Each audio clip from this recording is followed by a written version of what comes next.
Di langit yang tinggi, sebelum bumi mengenal zaman, sebelum para nabi diutus, telah tercatat dalam Lauhul Mahfuz bahwa akan ada seorang utusan terakhir yang akan membawa rahmat bagi semesta alam. Dan dalam bagian takdirnya, nama seorang perempuan muda tertulis, Aisyah binti Abu Bakar. Sebuah takdir yang akan menyatukan jiwa yang paling suci dengan gadis yang akan menjadi salah satu ummul mukminin. Kisah cinta mereka bukan kisah biasa. Ia suci, lembut, penuh hikmah, dan menjadi teladan sepanjang zaman. Aisyah dilahirkan dalam rumah yang penuh cahaya. Ayahnya, Abu Bakar As-Siddiq, adalah sahabat paling dekat dengan Rasulullah SAW. Ia adalah orang pertama dari kalangan lelaki dewasa yang memeluk Islam. Dalam rumah itu, Islam tumbuh, dan dari rumah itu pula, seorang perempuan kecil tumbuh menjadi seorang yang cerdas, lincah, dan berhati jernih. Aisyah tumbuh dalam didikan iman. Ia telah mengenal Rasulullah sejak kecil, bahkan sebelum ia mengerti tentang cinta ataupun pernikahan. Ia melihat Rasulullah bukan hanya sebagai nabi, tapi juga sebagai sahabat ayahnya, pelindung kaum lemah, dan cahaya di tengah gelapnya jahiliyah. Suatu malam Rasulullah SAW bermimpi. Dalam mimpinya, malaikat Jibril datang membawa secarik kain sutra berwarna hijau.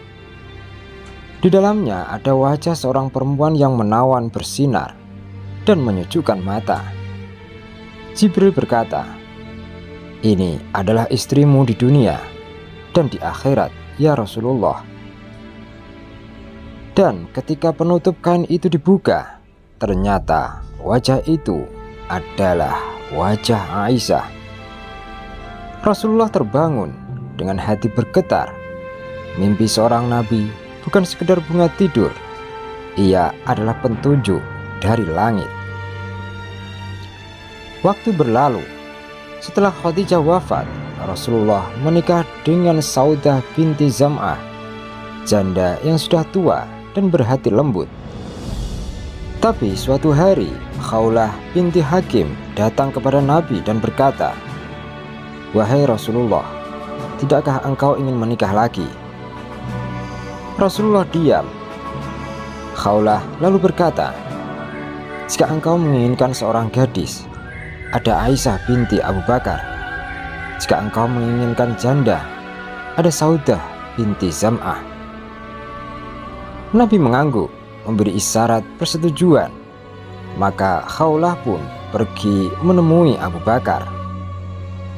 Ketika Khawlah menyampaikan maksud lamaran Rasulullah untuk Aisyah, Abu Bakar sempat bingung dan berkata, "Apakah pantas bagiku untuk menikahkan putriku dengan Rasulullah? Bukankah kami bersaudara?"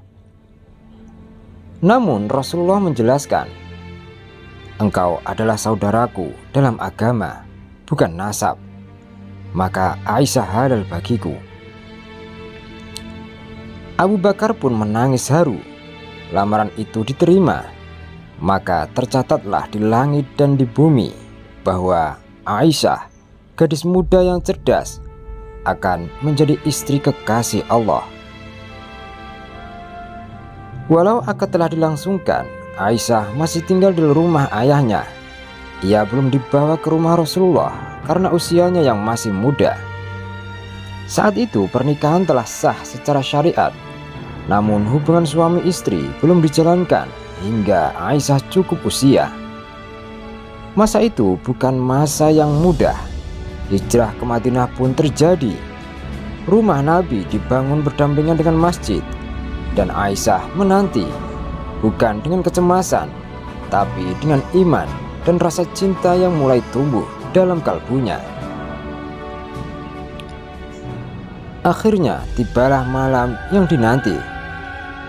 Tahun kedua setelah hijrah, di kota Madinah yang mulai menata kehidupannya, Rasulullah SAW menikah secara penuh dengan Aisyah. Saat itu Aisyah berumur sekitar 9 tahun, menurut riwayat yang sahih, dan ia mulai hidup bersama suaminya yang mulia. Pernikahan itu sederhana. Mahar yang diberikan Rasulullah kepada Aisyah adalah 500 dirham. Bukan karena beliau tidak mampu lebih, tapi karena kesederhanaan adalah mahkota beliau. Para wanita Ansor berkumpul di rumah Aisyah, menghias dan membahagiakannya. Nabi datang dengan penuh wibawa dan kelembutan. Ia menyambut Aisyah dengan senyuman. Dan sejak saat itu, rumah kecil di samping masjid itu menjadi saksi cinta yang begitu dalam. Pernikahan mereka bukan sekedar ikatan dua insan. Ia adalah ikatan ilmu, akhlak, dan cinta yang suci. Aisyah adalah perempuan cerdas, cepat memahami, dan penuh semangat. Ia sering bertanya kepada Nabi, dan dari mulutnya pula ribuan hadis diriwayatkan. Rasulullah mencintainya dengan tulus. Dalam sebuah hadis, beliau pernah bersabda, "Sesungguhnya keutamaan Aisyah atas wanita-wanita lain adalah seperti keutamaan tharid atau roti dicampur kuah daging atas seluruh makanan." Hadis riwayat Bukhari. Aisyah adalah tempat curhat Nabi, teman bermain, bahkan teman berlomba. Pernah saat bepergian, Nabi berlomba lari dengan Aisyah. Pertama Aisyah menang. Beberapa tahun kemudian Rasulullah mengajak lomba lagi. Kali ini Aisyah kalah dan Nabi tersenyum. "Ini balasan untuk lombamu yang dulu," katanya bersenda gurau. Namun cinta mereka juga diuji. Ada masa di mana Aisyah difitnah dalam peristiwa haditsul ifki. Ia difitnah telah berbuat serong, dan berita itu menyebar luas di Madinah. Hati Rasulullah pun gundah dan Aisyah menangis dalam sakit yang dalam.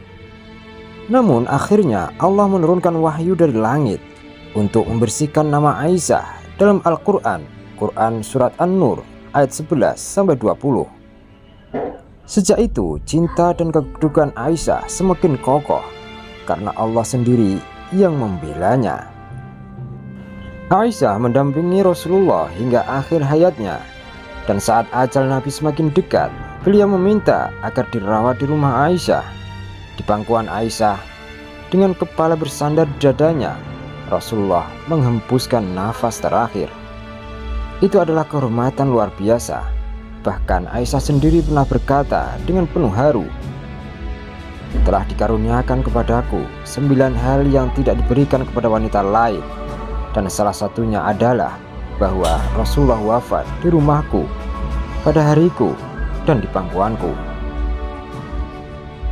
Pernikahan Nabi Muhammad SAW dengan Aisyah radhiyallahu anha bukan hanya kisah cinta. Ia adalah kisah keilmuan, kejujuran, keimanan, dan kemuliaan akhlak. Dari Aisyah kita mewarisi ilmu. Dari Rasulullah kita belajar mencintai dengan adil, tulus, dan penuh rahmat. Mereka bukan sekedar suami istri. Mereka adalah sepasang jiwa yang dijodohkan oleh langit. Dan cinta mereka terus hidup dalam setiap riwayat yang kita baca dan dalam setiap hati yang mengimani. Wallahu a'lam bishawab.